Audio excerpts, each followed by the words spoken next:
In today's video, I'm going to teach you how to check the list of all customers in your Hostinger website. If you manage an online store through Hostinger, it's important to know where to find your customer information quickly.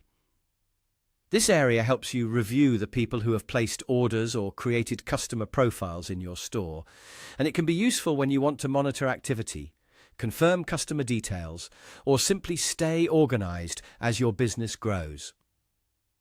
To begin, sign into your Hostinger account. Make sure you're using the account connected to the website and online store you want to manage. Once you're logged in, you'll arrive at the main dashboard where you can access your hostings and website tools. From there, click on Website. This will take you to the section where your sites are listed and where you can control the settings for each one.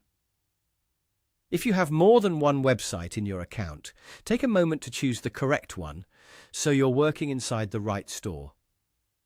Next, click Manage Store. This is the area where Hostinger gives you access to your e-commerce settings and store management tools.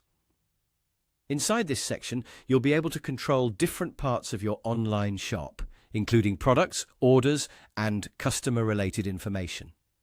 Once you're in the store management area, click Customers. This is the section where you can see the full list of your customers. Here, Hostinger displays the customer records connected to your store, making it easier to review who has interacted with your business.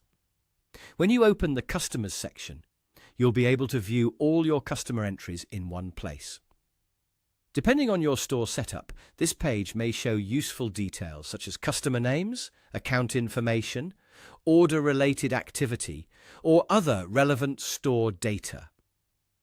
This can help you keep track of your customer base and better understand who is shopping from your website. If you don't see any customers listed yet, that usually means no customer profiles or customer activity have been recorded in the store so far. In that case, you may want to check back after receiving orders or after customers begin registering through your website. And that's it. That's how to check the list of all customers in your Hostinger website. Once you know where this section is, it becomes much easier to access customer information whenever you need it and manage your store more efficiently.